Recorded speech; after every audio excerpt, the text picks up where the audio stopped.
अस्सलामुअलैकुम दोस्तों, welcome back to our channel find Urdu. Comprehension. Comprehension का मतलब है समझ, फहम, इदराक। कॉम्प्रीहेंशन का मतलब है किसी बात या सोच को समझना। ये लफ्ज़ ज़्यादातर एजुकेशन में इस्तेमाल होता है, जैसे रीडिंग कॉम्प्रीहेंशन, जिसका मतलब है जो आप पढ़ते हैं उसे समझना।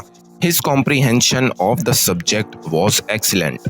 उसकी इस मवाजू पर समझ बहुत उम्दा है।